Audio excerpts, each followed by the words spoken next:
Hoy en Es la Hora de Opinar vamos a debatir con Paula Sofía Vázquez, Carlos Bravo Regidor y Gibran Ramírez sobre el Tren Maya, el discurso, la obra y la realidad.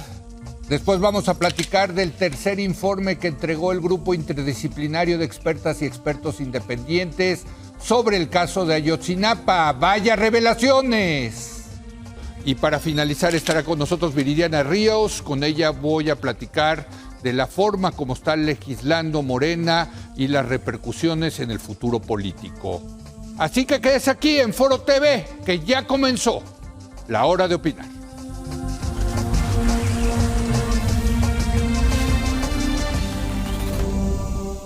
Muy buenas noches. Oiga, está bonita, ¿verdad? La nueva, sí está padre, caray. Bueno, sí, está bien linda. Estamos estrenando aquí nueva imagen con estos cambios que ha habido aquí en la empresa.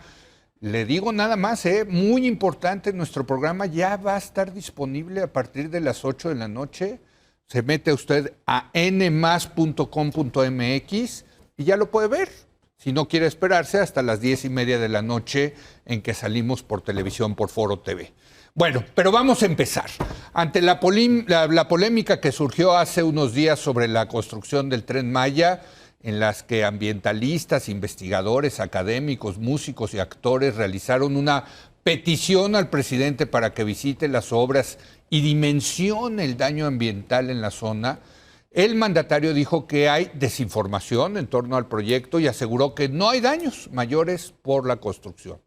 Para hablar del discurso, el debate, la realidad de lo que está pasando en el Tren Maya, le doy la bienvenida, como todos los martes, a Paula Sofía. ¿Cómo estás, Paula? Leo, buenas noches. Sí, está bonito, ¿verdad? Nuevo, sí, ¿no? Muy chic. Carlos Bravo Regidor. ¿Cómo están? Muy buenas noches. Está padre, ¿no? Sí, muy bien. Muy renovado. Bueno, pero lo mejor de este programa son sus colaboradores. Gibran, ¿cómo estás, Gibran? Muy contento, como siempre, de estar aquí ahora en Foro Sin TV. No, sigue siendo Foro TV, pero okay. Son cosas, ya sabes, de diseño. De los diseñadores, Branding. exacto.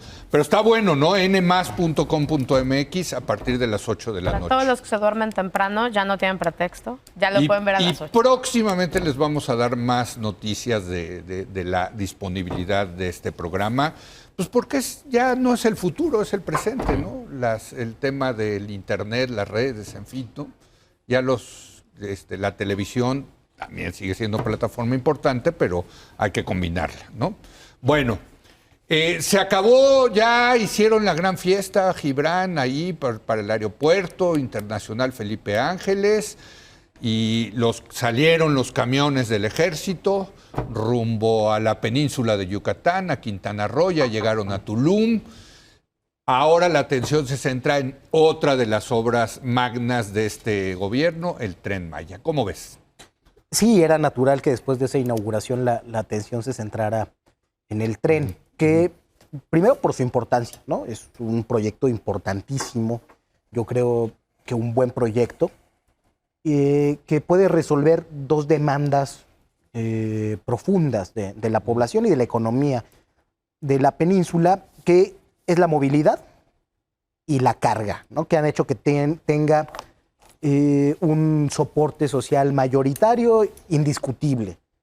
Pero creo, y aquí lo conecto con lo primero que decías, que hay prisa y que eso está complicando o puede complicar un poco las cosas.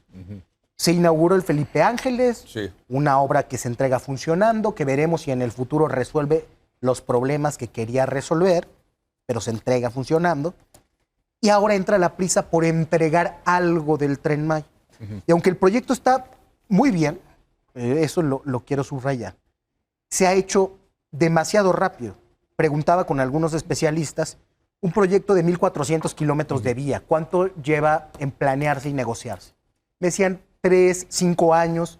De concretarse el Tren Maya, sería el tren construido más rápidamente en la historia de la humanidad, ¿no? En el plazo que se tiene pensado. Entonces, yo creo que Ahora, muchos de estos tramos ya existen, ¿no? Hay que decirlo. Ajá, ¿no? Digamos que la mitad del tren corre por vías que ya estaban. Que vienen del Porfiriato, por cierto, interesante, ¿no? Sí, ese periodo de modernización e injusticia social. Sí, sí. Muy parecido. Y creo que esta prisa puede desvirtuar el sentido del tren. Sí. Decía lo de la movilidad. La gente necesita movilidad ahí. Las ciudades están creciendo a un ritmo de 2 dígitos por año. Eso no es sostenible. En Quintana Roo, ¿no? En Quintana Roo, sobre todo.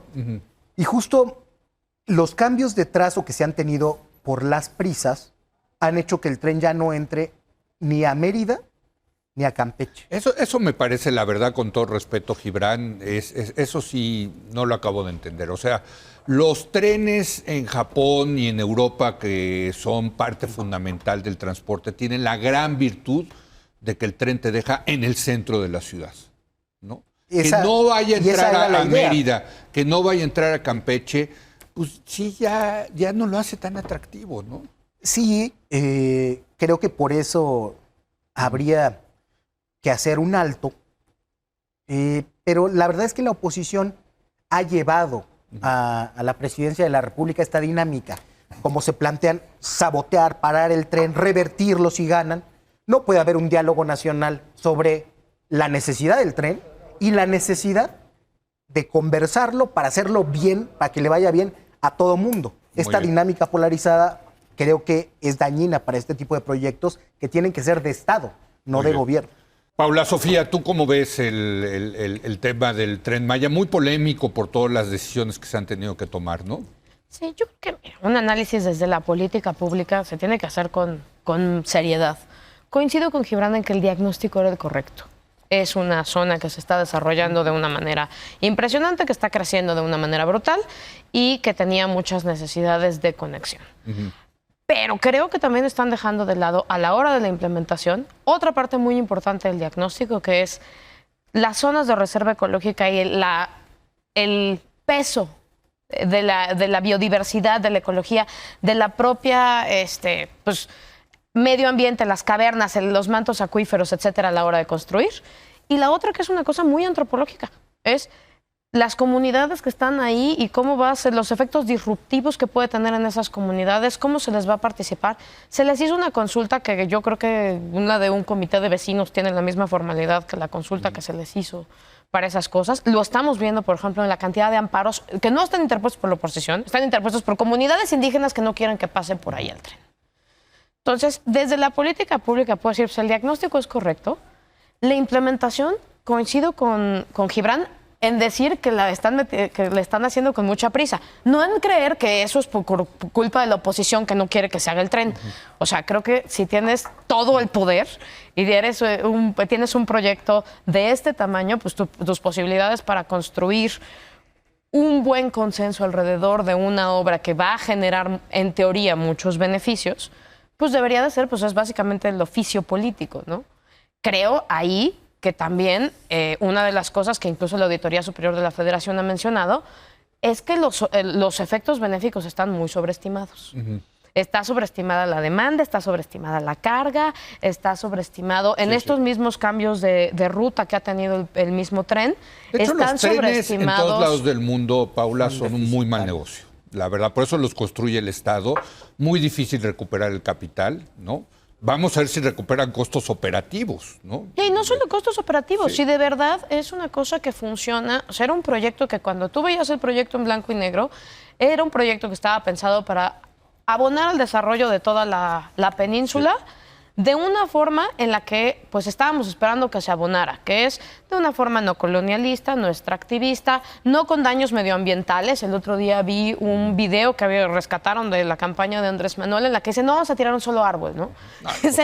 O sea, evidentemente era delirante, pero pues versus la devastación que ya se está viendo y que la estamos viendo no solo por los videos de los opositores, sino de videos que está tomando la gente en las comunidades todos los días.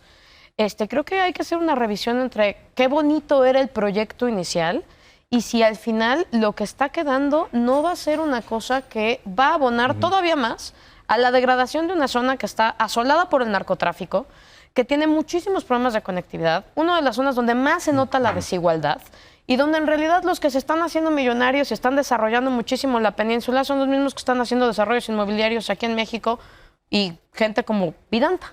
Sí.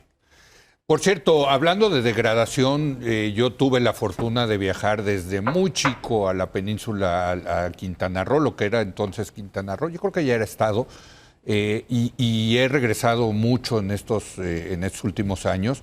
Es horrible, la devastación. O sea, es un lugar paradisíaco, ¿no? Pero se lo han acabado también, ¿no? O sea, cuando tú dices la degradación por el Tren Maya, es que ya la degradación por los hoteles, restaurantes, parques acuáticos, ¿no? Es espantoso lo que está ocurriendo ahí. Bueno, en ese sentido, Leo, yo creo que lamentablemente la apuesta del Tren Maya no representa una innovación en cuanto al modelo en cuanto al turismo como modelo de desarrollo. Sí. Lamentablemente. Y hay muchísimos casos, Playa del Carmen, Tulum. Tulum se lo están bueno, obviamente haciendo. Cancún. ¿Cómo se acabaron playas? ¿no? Puerto Morelos. O sea, hay cualquier cantidad de destinos turísticos en la península que son un paraíso para los turistas, pero son un infierno para las personas que trabajan ahí. Porque jamás se planea construir ciudad para los que van a quedarse a vivir ahí. Sí. O sea, el derecho a la ciudad de quienes se supone que son los beneficiarios de este tipo de proyectos está sistemáticamente negado. Totalmente. Se invierte cualquier cantidad de dinero para los desarrolladores, para los turistas, para los hoteleros, pero para la gente ni un centavo. Hay problemas básicos de drenaje, hay problemas básicos de electricidad. No viven de verdad. Fíjate, Akumal, que yo iba mucho a Akumal, está la parte turística y enfrente hicieron el pueblo de Akumal. Y bueno, son dos mundos. Exacto. Son dos mundos divididos por una carretera. Pero, Leo, a ver, nada más cuidado. No es que sean dos mundos. Sí. Son los dos lados del mismo mundo, del mismo modelo de desarrollo. Sí. Entonces, aquí yo lo primero que quisiera decir es, a mí la verdad no me sorprende.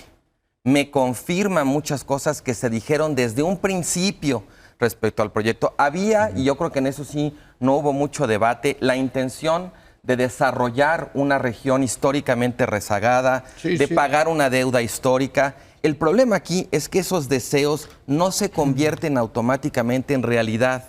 Y uno de los grandes, digamos, puntos débiles de este gobierno desde un principio fue reparar en que para que esas intenciones, esos buenos deseos se convirtieran en realidad, había mucho trabajo que hacer de planeación. Los cambios de ruta ya hecha parte de obra no hablan necesariamente de prisa, hablan de mala planeación. Sí. El impacto, o sea, el completo, digamos, desdén por las manifestaciones de impacto ambiental no es un tema de prisas, es un tema de mala planeación. Y en general me parece como esta sensación de pronto que contagiaba al principio el presidente y sus adeptos, como de que querer es poder, hay que tener ambición, muy echados para adelante. Que no está mal. Que no está mal, pero siempre y cuando lo acompañes, digamos, con la solvencia técnica que hace falta para que estas cosas aterricen como deben de aterrizar. Una de las razones por las cuales se cambió el trazo es, digamos, por lo blando, que es el subsuelo. Y eso se sabía desde el día 1 y no les importó. Es muy difícil tener un debate serio con estas cosas cuando uno haces como si la realidad fuera de oposición, como si la realidad simplemente se pudiera hacer a un lado. Temas técnicos de subsuelo, de impacto medioambiental, cosas que no dependen de la voluntad de las personas que están ahí físicamente diciéndote esto no se puede. Y por el otro lado, cuando toda la oposición social que hubo y se hizo esta consulta, Patito, como estabas tú diciendo, es descartada simplemente como ganas de boicotear. O sea, lo que estamos observando al final son los resultados de cómo se hacen las cosas, cómo se desdeña la realidad, cómo se desdeña la oposición. Bueno, eso desemboca en esto. Entonces, la verdad, a mí no me sorprende, solo me confirma lo que se dijo desde un principio de todos los problemas que había en la concepción, en el diseño, en la nula planeación de la obra. Y a ver, yo quisiera, si me permiten, concentrarme en el tema medioambiental y la parte política. Porque es verdad que el tramo que va, digamos, de Cancún hasta Tulum está lleno de cenotes, ¿no? Y es una cosa bellísima aparte y es fundamental para esa zona el tema de estos ríos que van en el subsuelo, ¿no? Ya se echaron a los manglares, por cierto, con el desarrollo, ¿no? Ahora se pueden echar estos cenotes. Hijo, mano, es que la modernidad sí tiene un costo, un impacto durísimo sobre el medio ambiente. Y bueno, pues el gobierno está absolutamente convencido de que hay que hacerlo, se acabó. Y en ese sentido, Gibran, pues tiene una reacción, ¿qué diremos? Poco amigable, por decirlo menos, ¿no? Con los ambientalistas que están tratando de salvar esto, ¿no? Sí, yo creo que con una manera de plantear el tema, ¿no? Sí. Que es de aparar esto, no cómo hacerlo. Por otra parte, se han incorporado a la discusión desde hace años Sí. biólogos que conocen muy bien la Sí, península, que han dado ideas ahí para cuidar los humedales, para cuidar a los murciélagos, para cuidar una serie de cosas que habían sido ya dañadas por la construcción de carreteras, sobre todo, y que tienen que ser conservadas. Ahora, creo que el mayor riesgo para el medio ambiente es que las cosas continúen como están.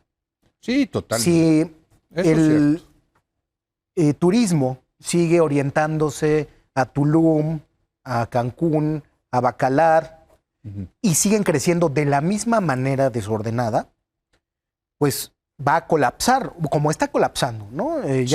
Sí. No solamente los problemas de deforestación, el suelo, y desde luego sumándole las complejidades sociales que ya se han mencionado. Y el sargazo, que es un tema, por cierto, de calentamiento global. Sí, que no se va a ir a ningún Y lado. que ha echado a perder esas fantásticas playas que Ahora, teníamos. yo no estoy de acuerdo con que Sí. el tren favorece ese mismo tipo de turismo extractivista. Al contrario, propicia que muchos otros atractivos turísticos que no están tan a la mano puedan ser visitados por personas que acuden, que aterrizan en Cancún, que aterrizarán en Tulum, y entonces pueda realizarse otro tipo de turismo pues más sostenible, ¿no? Que lo mismo ayudaría a las comunidades. Tampoco estoy de acuerdo en que la consulta haya sido patito.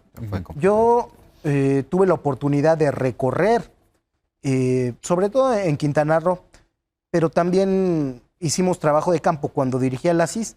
En Calakmul visitamos el momento en el que se estaban haciendo las consultas y se hacían discusiones amplias en las comunidades, y la verdad es que lo que se veía es un apoyo mayoritario.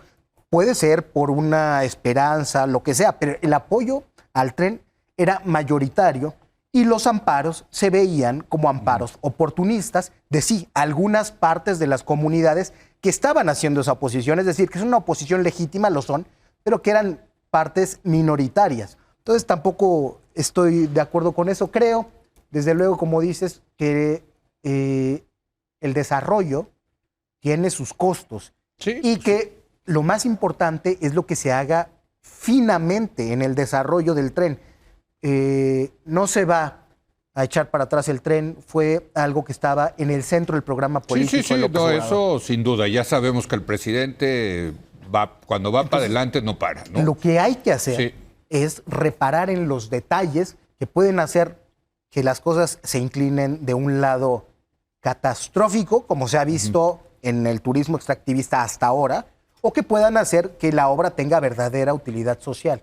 Bueno, por cierto, otra parte del tema ambientalista es que, si entiendo bien, el tramo que va de Mérida, creo que hasta Playa del Carmen o hasta Tulum va a ser eléctrico, o sea, va a ser un tren moderno, ¿no? Pero en los otros trazos va a ser de diésel, de diésel. O sea, va a pasar una locomotora de diésel por la selva. Digo, la sola imagen da ñáñaras, ¿no? ¿O Sí. no? Yo creo que en el tema del ambientalismo y todas esas cosas, creo que sí es un excelente momento, y nos lo llevan diciendo ya 2 años, para repensar nuestra idea de progreso y repensar nuestra idea de modernidad. Y creo que eso es justo lo que no hace este proyecto. Sí. O sea, este proyecto no parte de ese modelo de progreso que se lleva años diciendo: dejemos de pensar que a nombre del progreso nos podemos echar la selva. Dejemos de pensar que sí es cierto, la península ha sufrido muchísimo daño. Muchísimo. Bueno, pero, y Chiapas ni se diga, ¿eh? y todos. No, lo de Chiapas es Y lo que espantoso, se está tratando de pasar en Baja California, que ya se dieron cuenta que es un oasis de playas también, Sí. la manera en la que se está tratando de explotar el turismo, o sea, creo que eso es un problema generalizado. ¿Sabes qué también se están echando? Puerto Escondido en Oaxaca. Tengo que decir. Otro espantoso. Horrible. Sí. Pero justo esto, en lugar de decir, es otra manera de pensar en cómo queremos hacer turismo, cómo queremos atraer turismo, cómo queremos preservar incluso esta fuente de ingreso para todos, es seguir pensando como en 1990, en que venga todo mundo, que todo sea padrísimo, que estas sean unas cantinotas, que hay unos hotelazos, porque, wow, lo que queremos es que venga muchísima gente. Y para eso, además, yo regreso a un punto que tocaba Carlos. Todo lo que estamos diciendo no es algo que estamos pensando hoy y de la nada y que para lo que todavía falte muchísimo regular. Para eso existen las mediciones de impacto ambiental. Exactamente. Para ver que el costo de hacer un tren, que el beneficio de hacer un tren supere a los costos, en este caso ambientales y también sociales, de hacerlo. Y la parte que es muy grave, es decir, y lo estamos haciendo sin ese ejercicio de medición básico en las políticas públicas desde hace miles de años. Y el tema con esto es que con el tema medioambiental los costos son irreversibles. No podemos decir, ay, pues nada, deshacemos el tren porque nos dimos cuenta que era mala idea.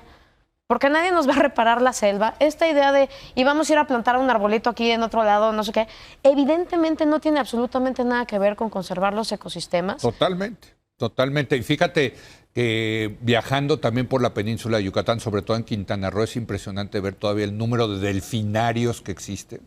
Cuando en el mundo ya se ha comprobado que sufren esos delfines, los han cerrado en otros países.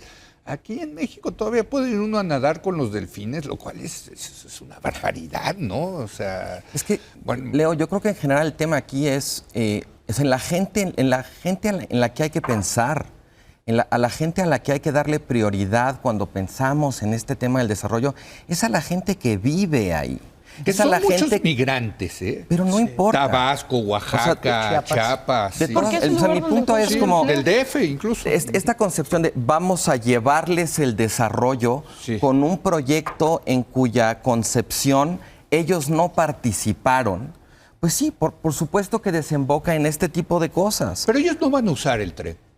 Bueno, se supone que era una solución de movilidad para la península. Entonces, si no van a usar el tren, si va a ser solamente una cosa de turistas, Pues depende. entonces yo creo que hay que calcular bien cuál es el beneficio que ellos A ver, obtienen. digamos un traslado Ciudad del Carmen, Cancún, pues depende cuánto valga el tren y cuánto valga el ADO, porque pues, están los camiones que son bastante baratos. O por sea, cierto, hay que decir. hay el riesgo perfectamente Privado, factible claro. de que traigan a mucha gente a visitar la devastación ecológica de la península, no los paraísos, estas playas increíbles o estas selvas. O sea, es perfectamente factible que la propia obra termine impactando negativamente los atractivos que hubiera podido tener el turismo. Pero Yo sí tuve participaron oportunidad comunidades. de entrevistar activistas, líderes comunitarios para un episodio de un podcast que hice justamente sobre el Tren Maya. Sí. Y ellos decían, aquí hay conflicto. Ellos no decían, somos mayoritarios ni son mayoritarios los demás. Lo que decían es, aquí hay un conflicto serio que no tiene que ver con intenciones políticas que vienen de fuera, es local. Y en esa disputa finalmente fue desdeñada y sigue siendo desdeñada. Yo creo que aquí hay un principio de realidad. Como dice, pues tenemos que resignarnos a que la 4T va, a que el tren no va a parar. Sí, sí, eso. Pero si estamos reconociendo todos estos impactos negativos, tendríamos que partir de identificar los errores para corregirlos. O sea, en la medida en que no se admita la magnitud del problema, no se va a poder corregir. Y yo lo que veo es ya toda esta operación como de blindaje o como de descalificación a cualquier cuestionamiento, los pseudoambientalistas, Bueno, etcétera. y lo va a administrar el ejército también, ¿no? Bueno, Ese claro, es el esa otro- es otra ese es el dimensión, otro ¿no? Sí. Pero tema en general ultra para mí el preocupante. tema es, si no admites los errores, si no admites la magnitud de los costos que no están bien calculados, ¿cómo demonios lo vas a corregir? La propia reacción en contra que han tenido Es que pues ya- ya te anticipa para dónde van los tiros. No se ha acabado de construir, ya estamos hablando de corregirlo, Dios mío, qué cosa. Bueno, nos queda un minuto cada uno para concluir, Gibran. Bueno, Venga. yo creo que es una esperanza para las comunidades. Las comunidades participaron en la elaboración de acuerdos. Todo 2019, el periodo de consultas, participaron especialistas del INAH, participaron biólogos, se escucharon y se incorporaron al plan, sobre todo, de desarrollo social alrededor del trazo. Es cierto que el trazo ha cambiado y que habría que por ello Sí, renovar la consulta. Y creo que el presidente, para pensar en su legado, tendría que reducir la velocidad y meterse al detalle. Es una obra que quieren la mayor parte de los habitantes de los estados por los que pasa, pero si no se hace con cuidado puede resultar en lo contrario de aquello para lo que fue planeado. Muy bien, Paula Sofía. Yo retomo ese último punto, Leo. Más allá del tema de que evidentemente no podemos soslayar, que es el tema del daño medioambiental, incluso del daño que muchas personas que trabajaron en el Tren Maya y salieron del Tren Maya dicen de un tema estructural operativo por las prisas por las que se está realizando el proyecto. También en un tema de política pública es otra vez preocupante que sea una obra a cargo del ejército, de la que el ejército va a ganar dinero y que pasa por poca transparencia en el gasto, poca transparencia en el ejercicio, poca transparencia. Es de verdad muy descorazonador que 20 años después de que empezamos con el tema de la transparencia, hoy estemos como estábamos en el 2002. Todo de oídas, todo de filtraciones, todo porque es imposible conseguir información fidedigna de este tipo de proyectos que afectan y pueden afectar a todo el país y seguimos sin saber. Por cierto, nada más agrego aquí, ahí está el tren México-Toluca, que dicen que lo van a terminar antes de que acabe este sexenio. Yo no veo ni una máquina trabajando ahí, pero bueno. Ya están oxidados todas las varillas. Dios mío, un trenecito de México a Toluca. ¿Cuánto es México a Toluca? ¿100 kilómetros? No sé. Menos. ¿no? Menos, ¿no? Menos, Sí. son 60. Bueno, y Son 60 con Cuernavaca. unas cosas que pusieron ahí muy impresionantes. Ahí está tirado quién sabe cuánto dinero, ¿no? Ojalá no le pase lo mismo, la verdad. Yo quiero retomar el hilo de lo que decía Paula, porque creo además que este tema de la transparencia genera muchas suspicacias. Si la obra está tan bien, si todo va conforme a plan, ¿por qué no transparentarlo? Transparentar es un extraordinario instrumento para legitimar la política pública. Y que no transparenten lo que hace es precisamente pues, generar resistencia y suspicacias. A mí me parece que estamos ante un enésimo ejemplo de que con este gobierno cada vez hay menos sorpresas y cada vez hay más confirmaciones, ¿no? Esta, como tantas otras, tiene toda la fisonomía de una oportunidad desperdiciada, de una oportunidad perdida, de una buena idea en principio, mal ejecutada y que difícilmente va a desembocar en otra cosa que sea una obra que quede muchísimo a deber y cuyo costo lamentablemente no termine justificando haberla hecho. Bueno, pues ahí está, ¿no? Acaba la polémica del aeropuerto, empieza la polémica del tren, seguramente vendrá la de la refinería, ¿no? El transísmico, que yo creo No, que es ese yo creo que morirá. Pero ese es un muy buen proyecto, Gran fíjate, proyecto. pero ya lo hablé. El proyecto que está listo desde la época de Juárez, imagínense. Pero no hay nada de un lado y no hay nada del otro.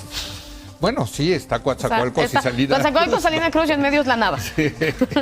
No, está el querido pueblo de nuestro amigo Benito Nasif, Matías Romero, Oaxaca. Está en medio ahí del istmo. Pero bueno, gracias, señores. Muchas gracias. Gracias, Buenas noches. Carlos.